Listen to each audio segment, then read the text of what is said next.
Hi, this is Dr. Kate D, and today I have a special bonus episode. I was recently interviewed on the Fat Mascara podcast. If you haven't heard of that, it's a really great podcast about all things beauty and beauty trends. And it was such a fun interview. I thought I would share that with you. So here's a special bonus episode of an interview on Fat Mascara Podcast.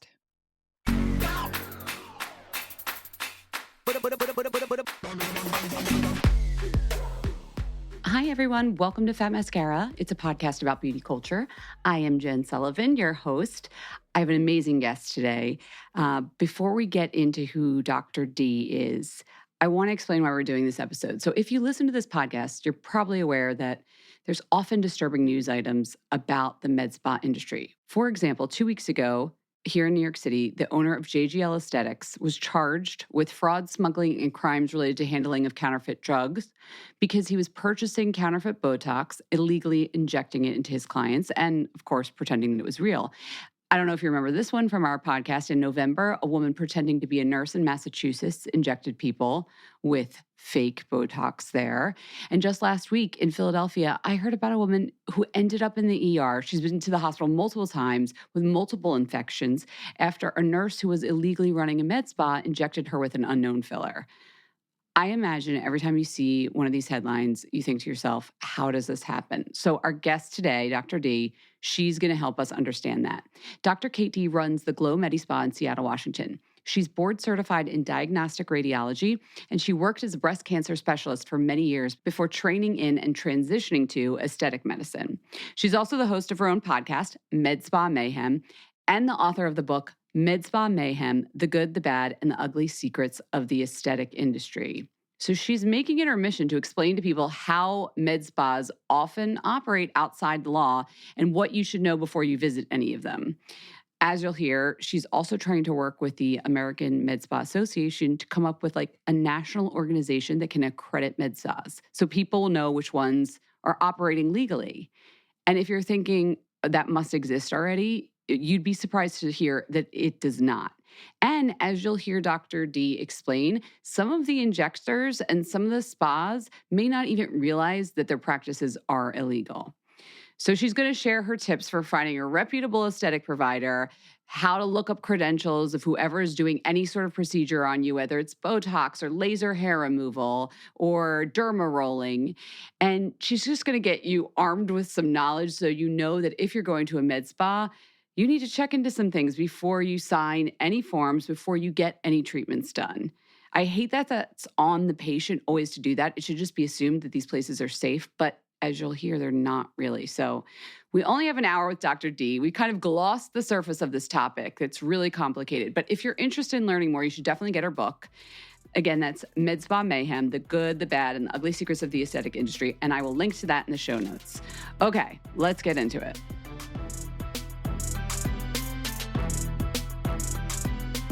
Dr. D, welcome to Fat Mascara. Hi. Hi, thanks so much for having me today. So I know you're a medical doctor, but you're not a plastic surgeon. You're not a dermatologist. No, none of those things. How did you even end up, we're going to be talking about med spas. I've already told everybody what's going on, but how did you even end up owning one? Yeah, it's kind of a crazy story. Tell me. So I'm a radiologist by training, and I did a breast imaging fellowship and worked in breast cancer for 16 years. And so most of what I did back then was, read mammograms, ultrasounds, MRIs, and did biopsies and other breast procedures all day long. And I diagnosed breast cancer every day. And one day I had two of my long-term referring docs who both got their breast imaging with me, came to tell me they were retiring. And long story short, they had all their patients were still going to come to me, but their aesthetic patients had nowhere to go. And I was like, what do you guys do? And they told me all about it and said how much fun it was and how great it was. And they told me it was the best part of their practice. And they're like, Kate, you really should think about it because it is right up your alley. It's all doing needle procedures and talking to women all day, but you make them happy. And I had been not necessarily making everybody happy, telling them that they had breast cancer. And so anyway, long story short, they invited me to follow them around at their clinic before they closed it. They were both retiring. And so I did that, and it was just incredibly fun. And it was so similar to what I already did, but just happy and positive and super interesting and a different, similar skill set, but just in a different direction, right? And I just thought, well, let me look into it. I will take some courses, and if it's fun, I'll do more. And if not, at least I got some CME. And the very first day of the first course I took was all on laser physics. And radiologists are physics geeks. We have a whole board. Like we have 3 sets of boards, and one of them is entirely on physics. So I was just in heaven with this stuff. And it just was really fun. And so the more I did, the more I wanted to pursue it. And then honestly, I tried to do it within my old practice. And I will never forget that board meeting because I presented a whole business plan to my partners. And basically they laughed at me. They were all men, and we don't think you can do this.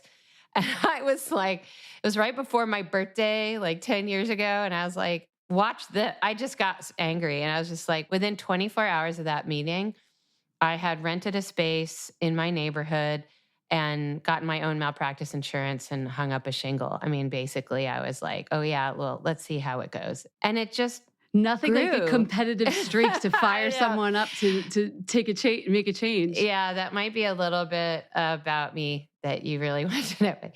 Yeah, but I just loved it. And there are actually many, many physicians who are not dermatologists or practice plastic surgeons in the space. Now, there's quite a turf battle, and I wrote about that in my book. That's not my favorite thing, right? I think, why can't we all just get along? Yeah. And I think that anyone who dedicates their time and effort to doing something and becoming an expert in it and doing it all day, every day, they're going to get really good at it. Yeah. But you're bringing an outsider perspective. And that I think is why your book makes sense from you, because a lot of the derms or plastic surgeons that might open up their own clinical practices or med spas, they've been in this world for a while, and they might not see the craziness that you seem to see and that you wrote about. Well, I actually think they totally do. They're just not telling us. I think that, how many people can sit down and write a book in their spare time? I mean, most of us don't have a lot of spare time, but I do think that they're a little too up close. And I think that it's hard for them to see the big picture, that the plastics and the derms actually fight each other quite a bit over turf. And then they both tend to fight non-core doctors like me. But then they also have a big fight against the mid-level providers and lower who are doing this without a doctor, which I am also kind of on that really bothers me too. Because, in the United States, you cannot practice medicine if you're not licensed to practice medicine. Let's talk about this. For people who aren't as immersed in this world as you and I are, when you started your journey to open the med spa, I think one would imagine you had a lot of regulatory hurdles to jump through, but what surprised you about the process? Yeah, well, actually, there aren't any. So you might have, I imagine you've interviewed estheticians and spa owners who do non-medical spa stuff, right? Yeah. You have to get licensed by the cosmetology board.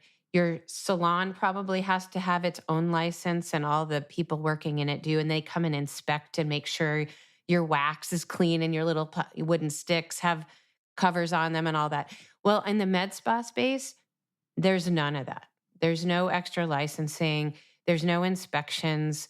There are a lot of laws, and hospitals and doctors know about the laws, and they know they have to comply. But there are so many people opening med spas that don't know about the law, don't have licensure. There are no inspections. There's none of that. And so your average med spa, there's maybe a nurse there nurses can't practice medicine.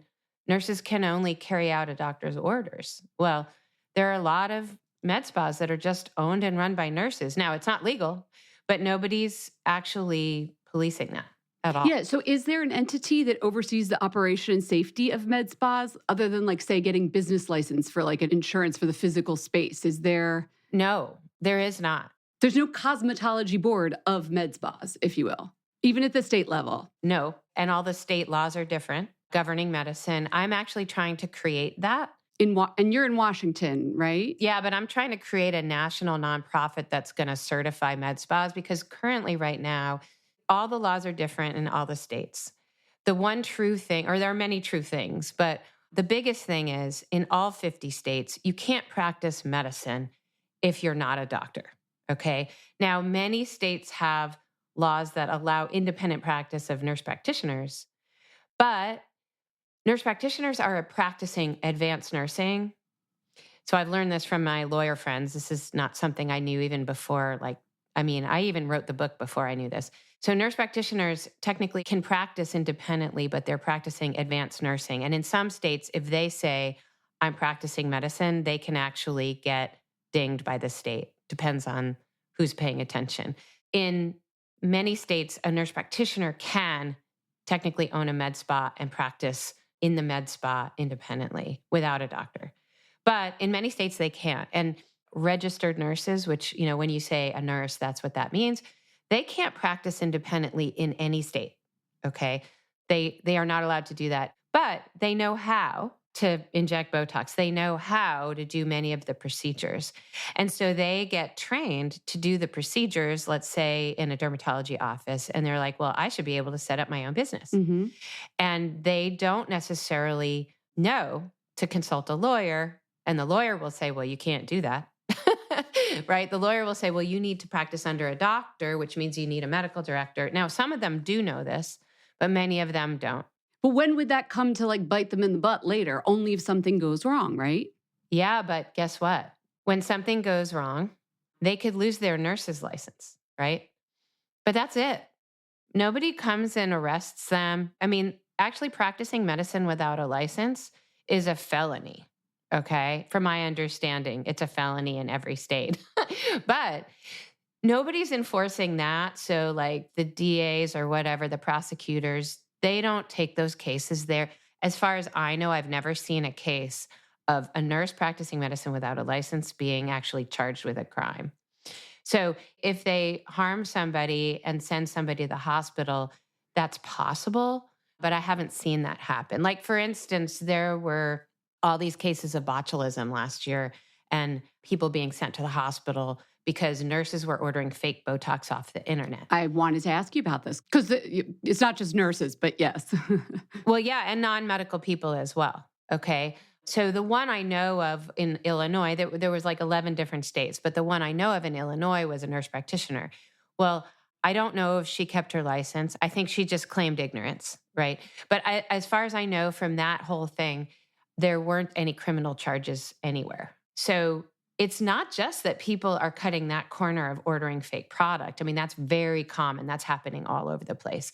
But that there really are no consequences. There's nobody being arrested. But there are cases where, okay, fine, the nurse lost her license. I should say her or his license. There are men in this as well. They went out and they kept practicing anyway, and nobody's arresting them. So there was actually this nurse practitioner in Oklahoma. This was written about in a newspaper article a few months ago.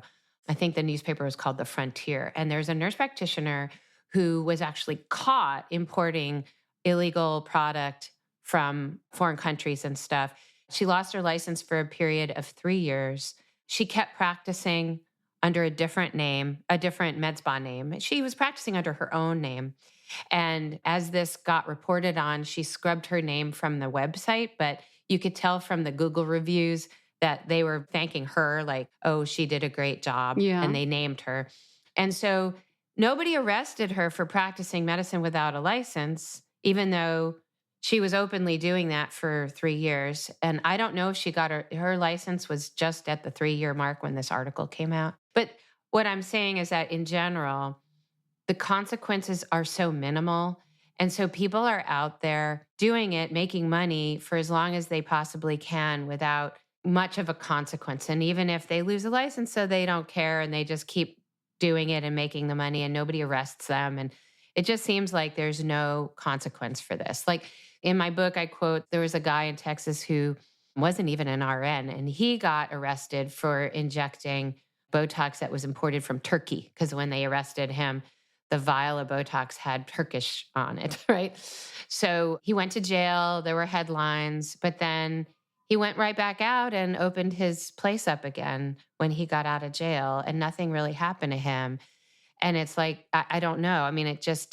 there just aren't consequences, Yeah. right? Well, let's pretend someone is opening a med spa the way you're supposed to, which means there's a medical director on site and anything is performed with a physician's knowledge Yeah. and they're the one ordering it. At that point, what is the difference between a medical doctor, a physician assistant, a nurse injector? What do you even think of that term, nurse injector? What are their differences in skills if they're doing it the way that they should be, that's legally operated? Well, that is kind of where it should be, right? Which is you're looking for somebody who's experienced, who's skilled, who's personable, who's listening to you, who's hearing what you're telling them as far as what your goals are.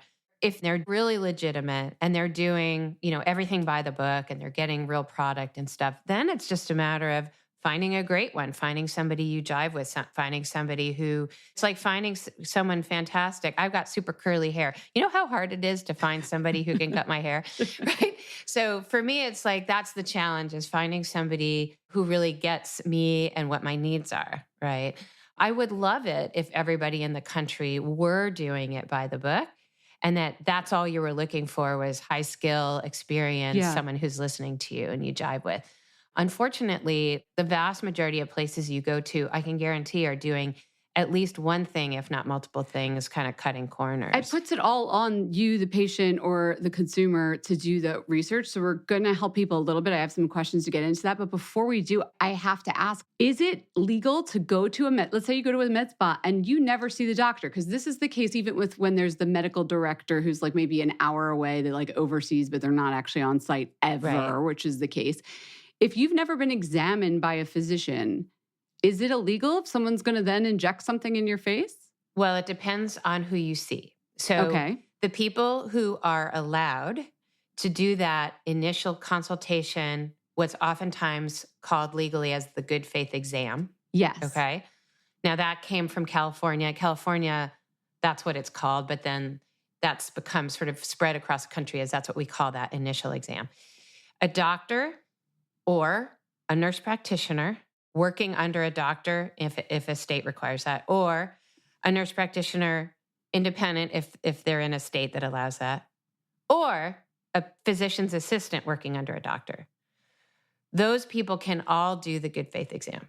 You did not say registered nurse. Nurses cannot do it in any state. You did not say master esthetician. You did not say cosmetologist. Correct. So if you go and you say, all right, look, I just want to touch up on my laser hair removal. I know I want it. I know I'm a good candidate for it. I just want to have the one thing. I don't want a consultation. If they say, sure, our master esthetician can do that, or sure, our RN can do that, that's illegal because you are a new patient to that practice and they've never seen you before. So it is not legal for them to go ahead and do the Botox or the laser or any medical treatment. I didn't even think of the laser. Do you know how many people right now are listening to this and being like, well, I did an illegal activity? Well, I can tell you, I've had patients where my new patient coming to see me for the consultation is a lawyer.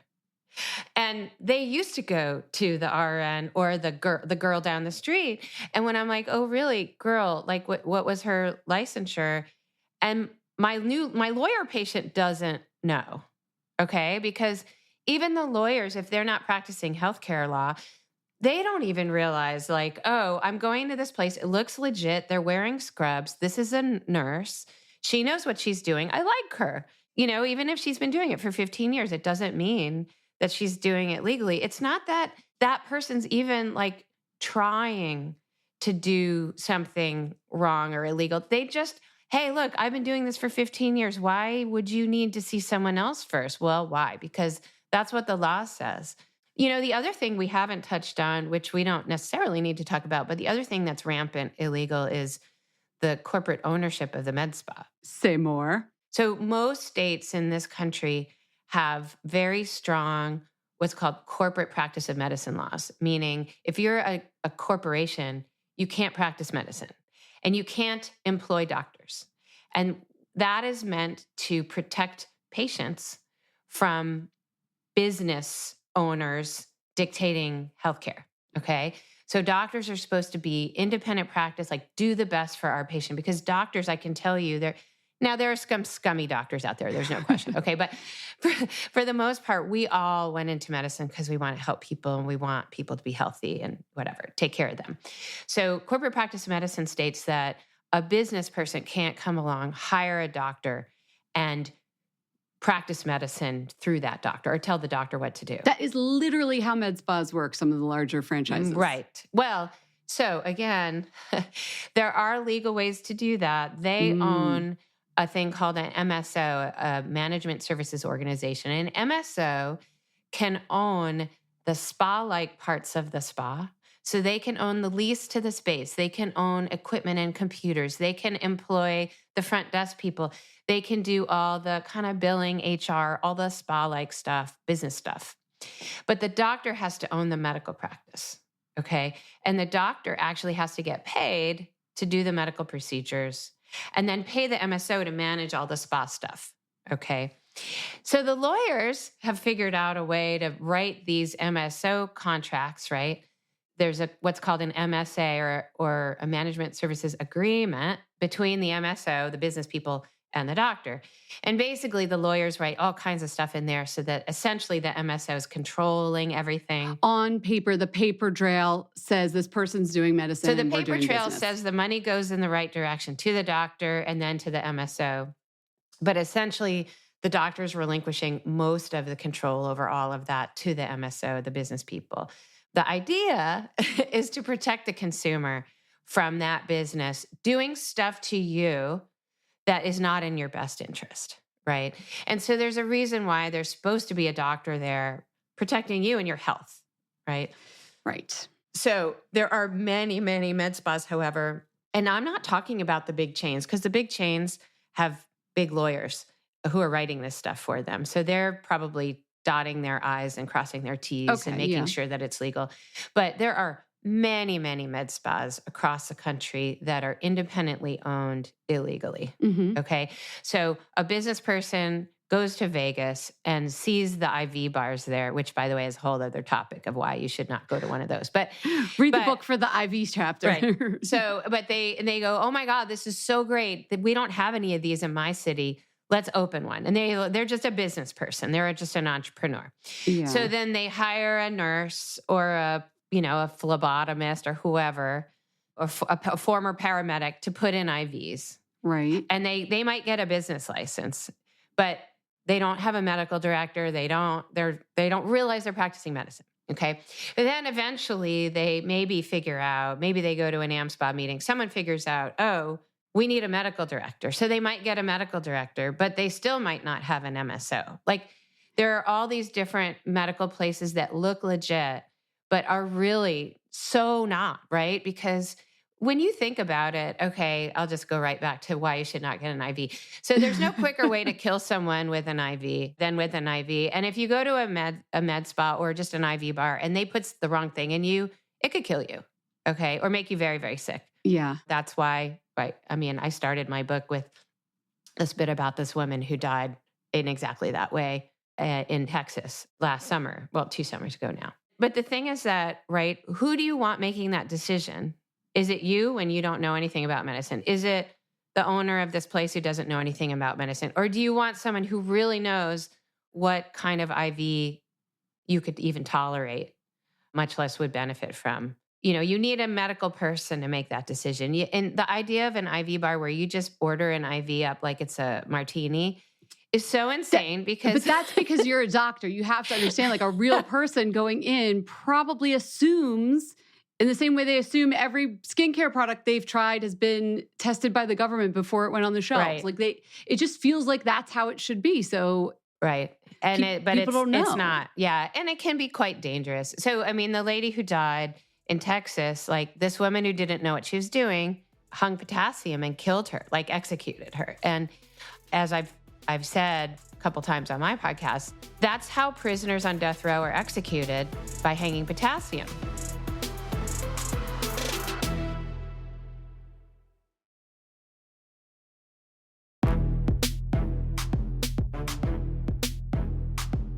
Yeah, she overdosed this person. Well, okay, they get sedated first. Yeah, of course. No, it's horrible. But I think Let's stick for a second with the cosmetic treatments, just because I think that that's what a lot of our listeners are looking for, and they're not sure about this. Besides just the med spas and how they're set up and how there's a lack of regulation there, I wanted to just talk to you briefly about regulation for the machines and drugs used within these spas. So who is in charge of making sure those treatments are safe? And I know that's different for, say, a drug versus a machine, but how would you explain it to someone? I mean, in the spa, the medical director is responsible for that. So that's me and my spa. And if there's a medical director, hopefully that's in their job description. And then as far as government regulatory bodies, so every laser is governed by the FDA. And so if it's an FDA approved or cleared laser, and those are two different things, then that laser is approved to be used on people, but only under the label that the FDA provides, meaning so they govern who can do it and how it can be done.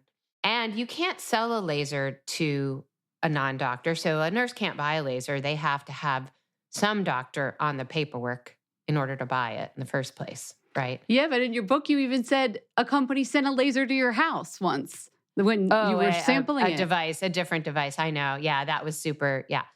That was, so it's not to say the companies aren't going to sell things to people who shouldn't be buying them, right? That's how you would be able to tell that this is a dicey company. I mean, the big laser company, these are very expensive devices. So, I mean, the most expensive device that I own in my spa retails for $350,000.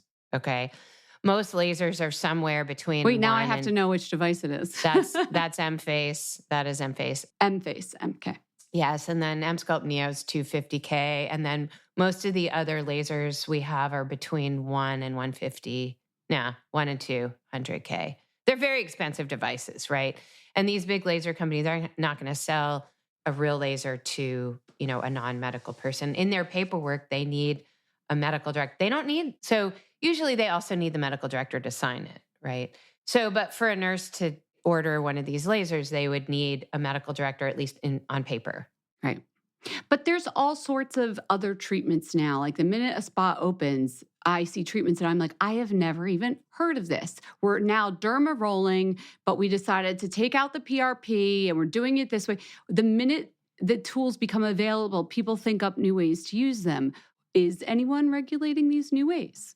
Well, so there are laws that apply, but they're not being followed. Doctors are allowed to do anything off-label if they decide it's medically appropriate. Mm-hmm. So as a physician, I could take PRP and use it for facial rejuvenation. That's legal. And people working under me, if I essentially instruct them to do that, there are different laws. Platelet-rich plasma. This is they extracted your blood, they centrifusion spun it, got the good stuff. That's PRP. Go on. Even Botox. So Botox is approved for injecting certain areas. If you use Botox in other areas, that's using it, quote unquote, off-label because the FDA did not approve that. Okay. Now, nurses are not allowed to decide to use something off-label. They're just not allowed to do that. PAs can do it. NPs can do it, but as far as under what supervision, that's different in every state, so I can't speak to that. So if it's a nurse injector and you went to them and they gave you quote unquote skin Botox, which is micro injections all over your face, not to the areas that have they can carry that out if a doctor prescribed it, but they can't decide to do that on their own. But that's true even of on-label for nurses, right? Right. So it's really a little bit complicated, right? I think that a lot of people don't even understand, even a lot of medical people don't understand the difference between on-label and off-label use. Mm-hmm. And as far as ensuring safety, okay, anything that's off-label, the doctor has to take a stand and say, this is appropriate and this is why, right? That has to be and we have to document why we think this is appropriate. Some things are very simple, okay? Like with a lot of things in aesthetics, let's just take Botox, right? Allergan, the company that makes Botox, has done massive studies in order to get FDA approval for certain uses. And honestly, Botox is the only neurotoxin that's FDA approved for the three basic places where we always put it, between the 11s, forehead lines, and crow's feet, okay? Now, one other common place is bunny lines, those ones, right? Yeah, near your nose. Which some people have. No neurotoxin is approved for that, but we use it all the time. It's really easy. There's like essentially no. We, the physician speaking, Yeah, yes. but in general, I mean, in aesthetics, it's a very easy thing to do. It doesn't take a lot of toxin, and there are essentially no. I have never seen a complication from injecting bony lines. Okay, I suppose if you did it in the wrong place, that would be a problem. But it's just not. That's off label, even though everybody does it. Same thing for using it for other areas, like for the DAOs down here when you've got RBF. Are we allowed to say resting bitch face on your podcast? You sure are. Yeah, but that's off label. Now that can have lots of complications, and you don't want to have that done by somebody who doesn't know what they're doing. Well, this is what it comes down to with not just off label, but with all of these procedures that if they're not done well, that's when there's trouble for the patient. I have to ask you, I'm going to pause you for a second. Like, do you think of all of the treatments that you do at your med spas, do you think there are some that are much harder? If we're going to go to a med spa and listen, we don't know if the medical director's on site or whatever, what would you caution people not to do if you're not sure? A little 11s with the Botox, maybe that's not so hard to mess up. Hanging an IV, don't do that. But I wouldn't do IV. Yeah, I would definitely not go do IVs. So the crazy thing is the most common things are the most dangerous. So filler is hugely dangerous, okay? Filler gone wrong can have horrible consequences. You can go blind. You can have necrosis of your skin. You could lose the tip of your nose. It could be really bad. So finding somebody who's really doing it legally and knows what they're doing and also knows how to treat a complication. So when filler goes in the wrong place, we actually run little practice codes in my practice. And it should be extremely rare. And you should be able to know how to treat it and have enough of the enzyme hyaluronidase in your fridge to be able to treat that. Immediately. Preferably have an ultrasound available, preferably have a relationship with a plastic surgeon or an oculoplastic surgeon, preferably have a relationship with someone who has hyperbaric oxygen you could get if you need it. The worst complications that I have seen and the people I've interviewed on my podcast have been complications from filler where the person did not know how to treat the complication, okay? And it was really bad. Okay, so that would be number one. Anything else injecting into your body, I would caution people, make sure you're going somewhere legitimate and they're ordering legitimate product because there's fake product off the internet, and that is what we're seeing more in the headlines over the last year, are people being contaminated with tainted stuff that they've gotten off of Alibaba or fake Botox that sent them to the hospital. So that would be anything that's actually being injected into you. But the other giant thing is laser hair removal. So a lot of places are using IPL devices to do laser hair removal. They're just not as efficient and also more dangerous because you can burn people with that. And so if you have darker skin, you have to be super careful. But even medium skin and any Asian person, like basically if you have a skin type that has a tendency to have if you tend to hyperpigment, let's just say, then it can be super dangerous. So you can get burns, you can get hyperpigmentation, or worse, hypopigmentation, where that little rectangle or circle becomes white. Laser for hair loss. Is this also lasers This is laser hair removal. This is any laser can burn you, but lasers in the wrong hands can be quite dangerous. If you think about it, you can shoot down a missile from outer space with a laser. Okay, lasers can be turned up and you can really, really hurt somebody. So I just think that having the right person who knows what they're doing with the laser and then also having the right laser is really important. And it's hard to know. Like if you're a consumer, it's really hard to know like, well, what laser is that? And how do I figure that out? And so I think those are the biggest risks. Like if you don't feel like doing homework, at least with those, do the homework. Whereas something like something that uses like a derma pen or a derma roller. Well, derma rollers, I think, are crazy. I would stay away from rollers. Why? Well, they can't really be sterilized and they get dull and those little needles, you can't change them out. Right. Well, they're using new ones for every patient, aren't they? Well, you'd have to, right? But whereas a derma pen or, that's a brand name, any microneedling pen will be a new sterile tip every time. But I have heard of places cutting corners by reusing tips. Now, that can spread disease, that can spread HIV, I I know that sounds insane, but people do it. And I've actually heard that from RF microneedling as well. People reusing tips for that. Those tips are very expensive. So typically the tip for a microneedling pen is somewhere anywhere from 20 something to 60 something dollars per tip. Okay. The tips for the RF microneedling that we have is $125 per tip.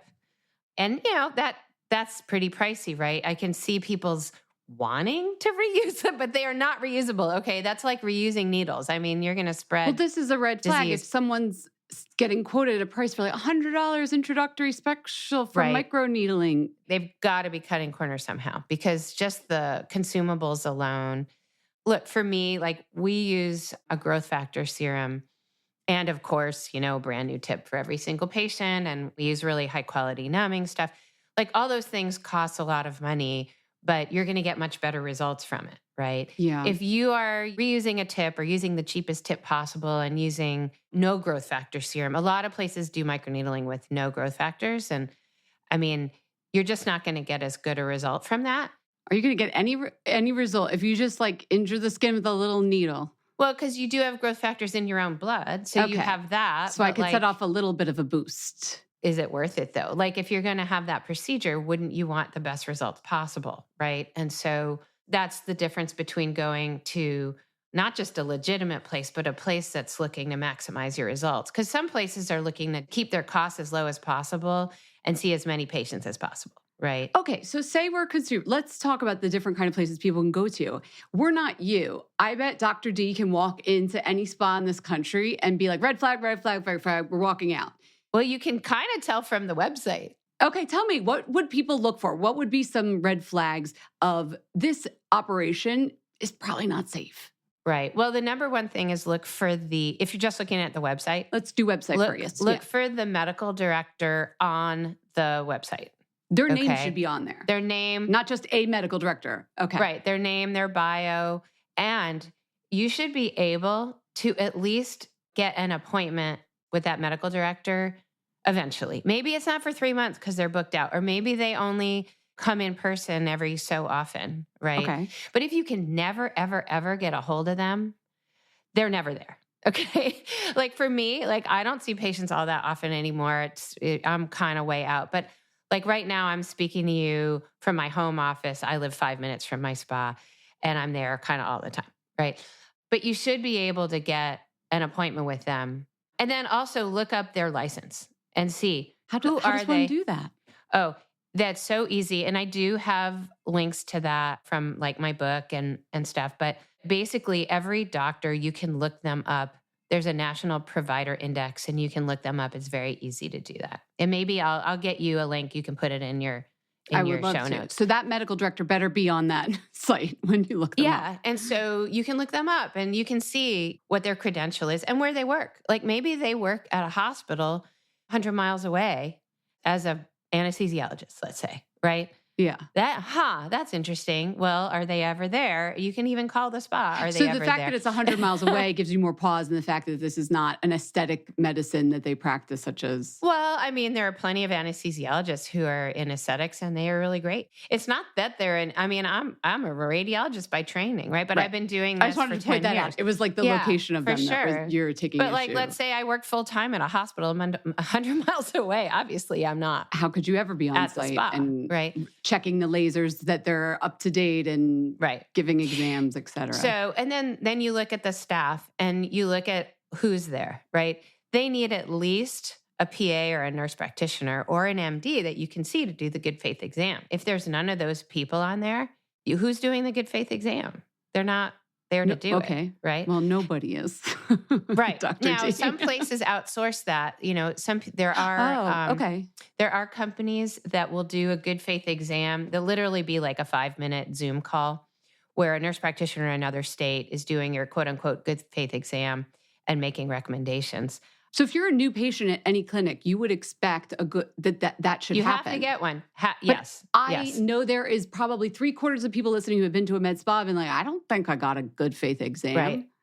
Well, you might not recognize it if they did it and it was a 5-minute Zoom call, Okay. And you thought, oh yeah, that was weird. I met this nurse practitioner. She said hi. Would they ask your medical history? And They're supposed to. Okay, They're supposed to. But there are these companies that do it that tell me that it takes 5 minutes. And for instance, there was an IV bar at a hotel in Vegas. I was at a conference not that long ago, and I went down there and I asked them, "Oh, hey, like, can I get an IV? What's that process like?" And they told me that they do a 5-minute Zoom call with somebody first. And I'm like, okay, I get it. So they're at least, crossing that T. But you want that to happen if you're a new patient. At least that, yeah. I mean, the goal, that person is supposed to make sure that you can medically tolerate whatever it is, right? Okay. So let's say it's just Botox. They're going to make sure you don't have a neurological disease, you don't have MS, you don't have some undiagnosed issue that would mean that you can't get Botox, right? And for an IV, then they'd be looking for heart disease, kidney disease, other things that would prevent you from being able to get an IV. And they have to at least make sure they're not going to kill you, right? So back to this website, we want to find the medical doctor. We want to make sure on site at one point it is either a PA, an NP.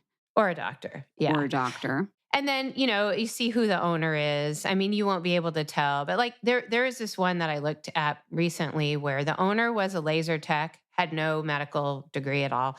And everybody in the place were RNs. And there was no medical director listed.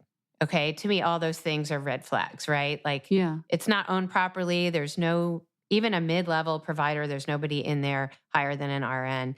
I wouldn't touch that place with a 10-foot pole, personally. So if I call to make an appointment and I say, oh, by the way, thanks for the appointment. By the way, who's the medical director for this facility? And they can't tell you. Yeah, I didn't notice cancel one. The appointment. I didn't notice one on the website. Like there was another one that I called, and this was because there was a nurse practitioner who wanted to be on my podcast. And so I just looked up her website, and long story short, she was in a state where nurse practitioners can't practice independently.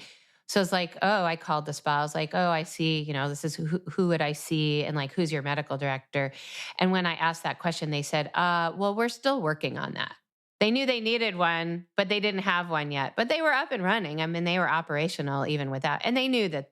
And they might eventually get one. We're not saying they wouldn't. Yeah, they might have one by now. But would you recommend people listening don't go anywhere until that is in place? Well, that's the thing is that, if they just have it on paper and that person's never there, I mean, obviously they're not medically directing. Yeah. So, I mean, I know that sounds ridiculous, but if you have a medical director, that should mean that they're directing the medical practice. Yeah. Besides asking about a medical director, what are some other questions you'd suggest someone ask when they're booking an appointment? Maybe they just want like laser hair removal or whatever it is. I mean, I would ask, well, who your initial consultation would be with. Right. And will they cater the treatment to my skin and my needs? Because a lot of places just have protocols in place and they don't actually cater anything to your skin. And you want to ask what that person's credentials are, I imagine, not always just what their name is. Always ask the credentials, but then I also, once you get those, you look it up. So look up every nurse, look up every PA, every NP, and just make sure they're actually licensed in your state. Because a lot of times it says something and it's not true. I mean, someone with a laser, say the doctor comes in, they do all the check, but then they hand it off to someone who isn't a nurse or PA. Sometimes, yeah. And so sometimes that's illegal. I've had that happen to me. I've gone for laser hair removal. Well, it depends on the state and what their regulations are. Like, for instance, in my state, we have a special thing called master esthetician. I think there are only 6 or 7 states in the country that have that designation. And so estheticians can get a special degree. Doesn't take that. It takes 13 weeks to get it. And special training. And they get this designation, master esthetician. And they can essentially become a laser tech. They can work under a doctor doing certain medical procedures. Okay. So again, that is not true in most states. Most states don't allow that, but in my state, yes. And then some states have laser techs, other states do not. And some states require that laser tech person to be at least an RN. Other states do not. Do you know of any state where someone who just has a cosmetology license can wield a laser? No, I don't. Do you know how many laser hair places have just cosmetologists wielding a laser? Yes. I don't actually know the denominator there. Me neither. I wasn't high. Being rhetorical because I've definitely been to those places. Yeah. I mean, some of them have gone bankrupt because they haven't been doing it properly, right? I mean, this has been a number of years, but American Laser went bankrupt. I think it was, I'm going to forget the other name of it, Laser Away. Was that a franchise? Sorry, I'm not familiar. Yeah, that was a national laser hair removal I don't chain. know if it was a franchise or if it was just a national chain that was centrally owned, that they went out of business. And actually they were going gangbusters when I first started this 10 years ago. And 10 years ago, I did not start offering laser hair removal because every day there was some kind of Groupon or Living Social, or whatever it's called. I mean, because it was so cheap. And I'm like, I don't know how they do that. I don't know how they do that and keep it so cheap, because it's just the laser itself is so expensive. That laser was, I think, close to $200,000. And it's very finicky and hard to maintain and very expensive to run. And so I was like, I can't compete with that. So I didn't do it. And it wasn't until they went out of business and all the Groupons disappeared that I was able to buy that laser and like since you brought up Groupon, I have to ask. I know we were doing red flags. We'll get back to if we missed any with Dr. D in a second. But in your book, you said, do not go anywhere that has all 5-star reviews on Yelp. Yeah, well, tell everybody why. There's so many there are all these fake reviews. Also on Google and Amazon, honestly. That should be a red flag if it's all 5s, is what you're saying. If it's not a single 4 or 3 or 2 or 1-star review, I mean, that's impossible. So people are buying the ones that freak me out are when it's all 5s and all 1s. So I feel like all the 5s were paid for and all the 1s are the real reviews. It's possible. I mean, it's possible. There's no way of avoiding 1-star reviews. I mean, I don't have a lot, but I mean, I had one lady who screamed at my front desk person, and because we require a credit card to hold an appointment.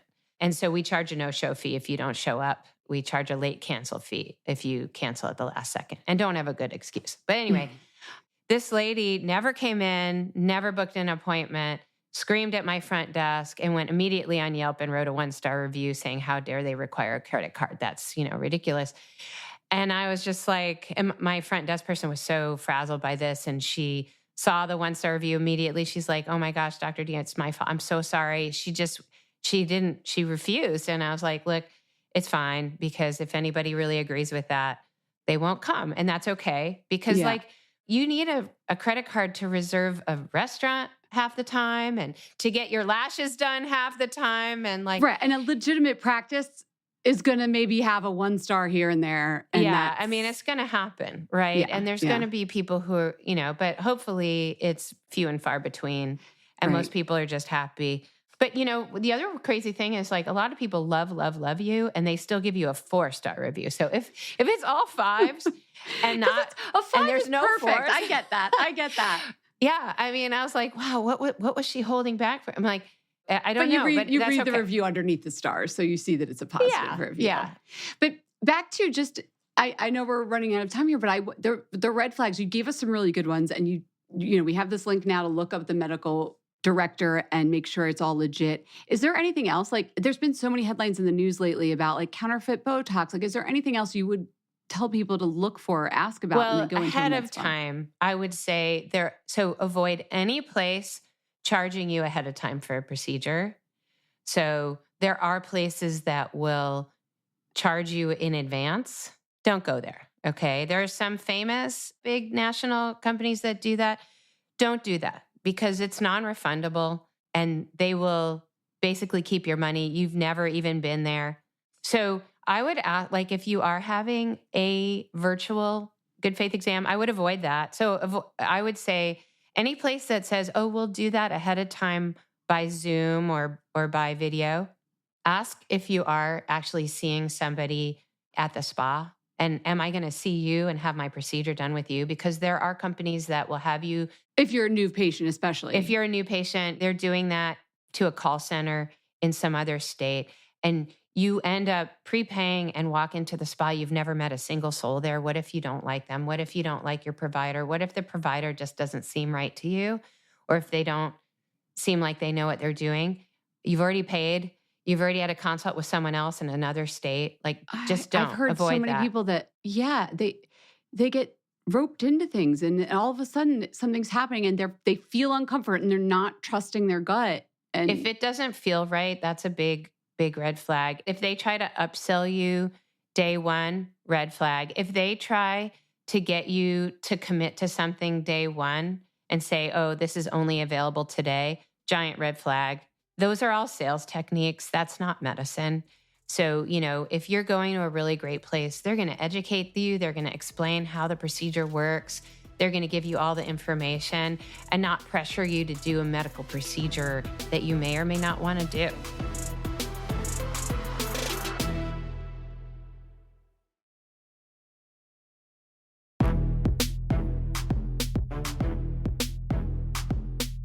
Is there a way? Okay, I'm just thinking about all of these things cost money and time on your side as the provider. And this is why it costs a lot of money to get these procedures. However, they're marketed all over the place. People see their friends getting it. It makes it seem like this is no big deal and I don't need a ton of money to be able to do it. I'm going to shop by price. Is there a price that you've seen where you're just like, oh my God, if something costs below this price, you should not be doing it. Everything is like that. But like for like Botox, which is probably one of the most common cosmetic procedures. Botox, if you see a Groupon for Botox, don't go there. There's no way they're offering that for that price and it's real Botox, because like I've seen Botox Groupons for like $8 a unit and it costs that to buy real Botox. Okay. You might get a little frequent flyer discount. How many units are in a CC? We don't measure it by CC. What does a unit mean? That means nothing to me. I've never had a derm ask me about the price of a unit. Oh, yeah. So most places sell Botox by the unit because everybody needs a different amount. So typically, like for your 11s, it's usually 20 units, sometimes a little lower, sometimes a little higher. Okay. And to buy Botox, you buy one vial, it's got 100 units in it.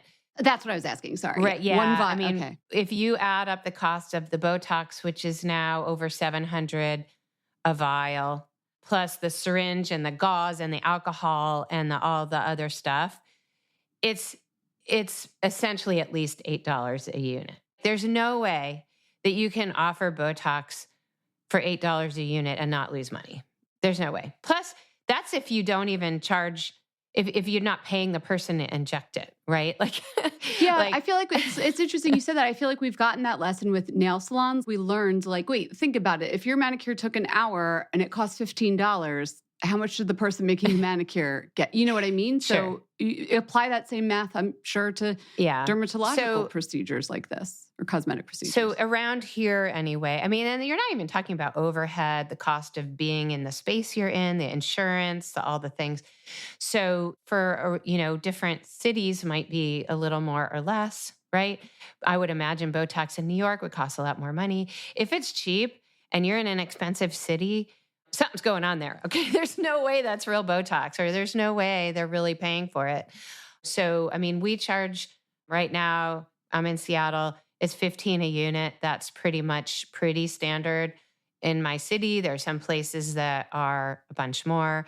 There are a couple places offering it for less, but they've got to be having some cheap deal somehow, right? Yeah. But a Groupon for $10 or less is like, it's maybe a loss leader, but that's the only way I can think of to eat that cost. It's just expensive stuff. Yeah.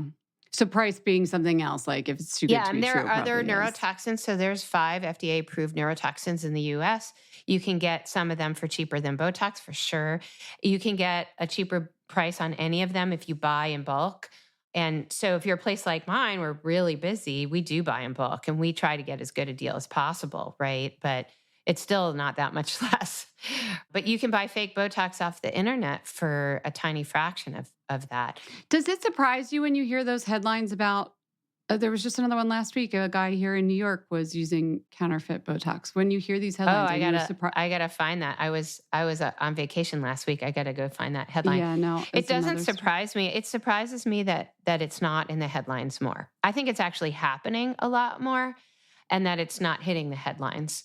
We're just not finding out about it. I think that it's rampant. And, and it's not just Botox, it's all of fillers, it's the other injectables. You're surprised there haven't been more problems, or that we haven't heard about more problems than there are? I think that there are actually more problems, people being harmed by fake products that are just not being reported on.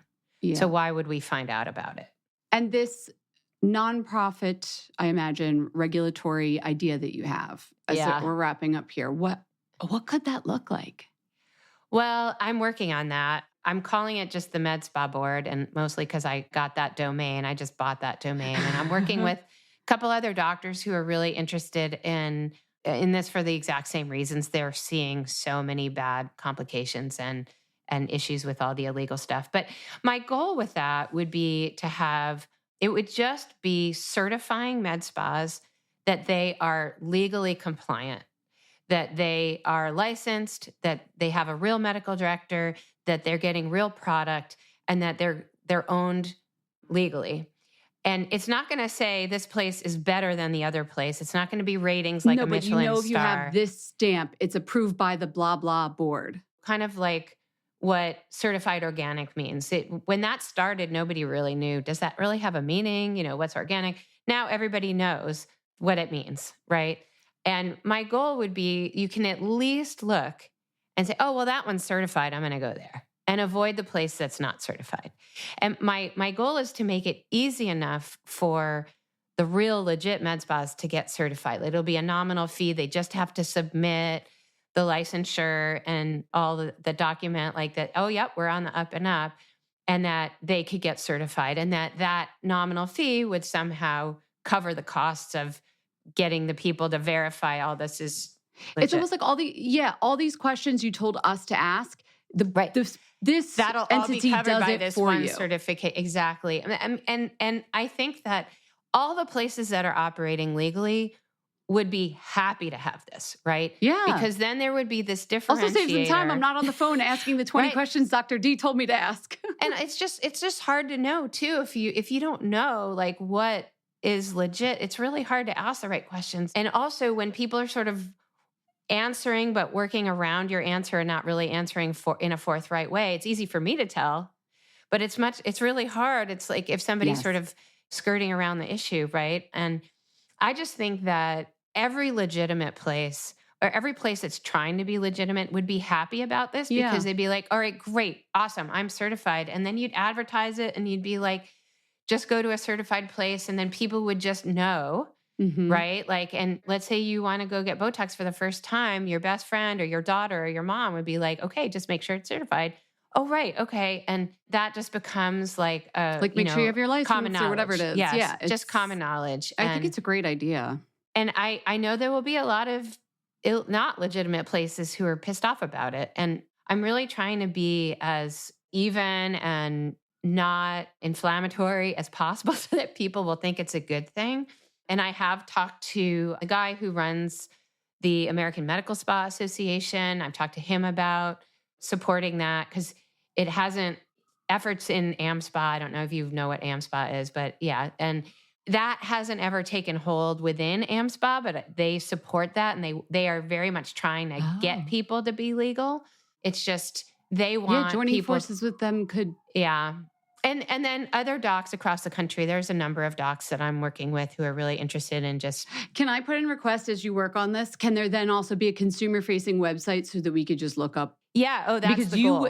Even when I'm working on a story and writing, depending on the state or whatever, it is so hard to find the guidelines of who can inject what and which procedures in which state. And that's hard for us to find too. I mean, I just know in Washington because I've been doing this for 10 years. And you have lawyers that consulted you that are in this area of practice, Med Spa lawyers. And the other thing is that most healthcare attorneys don't actually know. You have to really specialize in Med Spa law.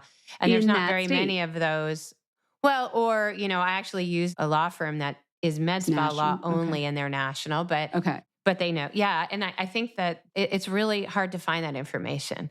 It's also just incredibly hard to find out who owns a company, and are they legit? Even just learning, is it a franchise versus just a corporate chain versus individually owned? It's really hard to tell sometimes. But having this sort of accreditation would help us, the consumer. And you, the physician, see fewer complications, I imagine. Well, let's hope. But I think also it requires like the consumers to know, right? To care. I think a lot of them care. They just don't even know the right questions to ask. Well, they don't even know that that it's possible to walk into a place and nobody's actually I know, because you assume licensed at all in that whole place. I know. It's the Wild West out here. But Yes, it is, basically. Before you go, Dr. D, we do this thing at the end of our podcast, the FM5. It's like a speed round just so people can get to know you better. Okay. This is the fun part. So if you're up for it, first question is, do you use the Notes app on your phone? I do. What's the last note you wrote yourself? Oh my God. That's really funny. I love asking people this. I gotta, that's so funny because that's hilarious. They're not in order. That's so funny. I think this will be a lot. I think it was the dosage of my estrogen patch. There you go. Love it. Okay. I know you say in your book that you were not a makeup wearer, but there must have been a first beauty product or skincare product or hair product. You have curly hair. I know this has to be true, that you remember buying and really loving. Very first one? Yeah. Oh my God. We're going to go back to the 80s and it would be like mousse for my hair, changed my life. Okay. Do you remember which mousse? Oh my God, no, I don't. It was crappy mousse because when I was a kid growing up, there were no hair products that would deal with curly hair and everybody was busy perming their hair. I know that was ridiculous. I did not perm my hair, but there was nothing to keep the curls until mousse came out. There was 10X if you're probably too young to know. 10X was the stuff that would get you the spiky hair that we had in the 80s, but that was way, way too stiff for curly hair. But when mousse came out, was a game changer for you. Total game changer, yes. Okay, you have a podcast. Who would be your fantasy interview subject? Could be someone dead or alive, related to your work or not. A couple people. I think maybe if they'd be willing to talk about it, Jennifer Aniston or Courtney Cox, and about their journey through what they've been through, or maybe even Meg Ryan. I don't even know what Meg Ryan's doing nowadays, but we've seen them all kind of go through like too much filler and then stop. Okay. And now I'm kind of curious to know. The other person would be Linda Evangelista, who I actually have tried to reach out to, but I think she probably had to sign an NDA with Allergan when she settled the lawsuit with them. But she very famously sued them because of cool sculpting and being disfigured. And you would like to hear more? I would love to talk to her about that, yeah. We'd have to lift the NDA for that interview, but okay. This one's a lot easier. What's your favorite snack? Okay. My favorite snack that I'm willing to let myself eat are just like mixed nuts from Costco. My favorite snack that I won't let myself eat is dried mango. Oh. Because I love, love, love dried mango. It's so yummy, but I could easily eat my weight's worth of mango in one sitting, so I try not to do that. Okay. Very healthy of you. It's 11 a.m. on a Saturday. Let's pretend. It's your day off. Well, I don't know. You probably work some Saturdays, but let's say it's 11 a.m. on your day off. What are you most likely doing? If it's winter, I'm skiing. If it's summer, I'm biking. Love it. Okay. Dr. D, thank you so much for coming on the show. It was great learning how crazy and wild the world of med spas is with you. Thank you so much for having me. I feel like we kind of scratched a lot of surfaces and there's so much really to talk about here, but I really am grateful. That's why people are going to go get your book and then they'll know more. Hope so. So I'll put a link to that at the show notes too. Thank you so much. We hope you enjoyed the show. It's your reviews and feedback that help us make the podcast even better. Head over to iTunes to rate and review us or email your thoughts to info@fatmascara.com. We also want to answer your beauty questions and hear what products you love. To share a Razor One product review or to ask a beauty question, email us at info@fatmascara. If you send it as a voice memo file, we can even share your voice on the podcast. You can also do that by leaving us a voice message. Our phone number in the United States is 646-481-8182. Thanks so much for listening. I hope you've enjoyed this special episode of Med Spa Mayhem on the Fat Mascara Podcast. If you've learned something and like what we're doing, please tell your friends and give us a 5-star rating in your podcast app. If you have a question or a crazy story of your own you'd like to share, please send an email or voice recording to info@drkatedee.com. That's drkatedee.com. Or reach us through the website, medspamayhem.com. And read the book. Med Spa Mayhem is available everywhere books are sold. Thanks for listening.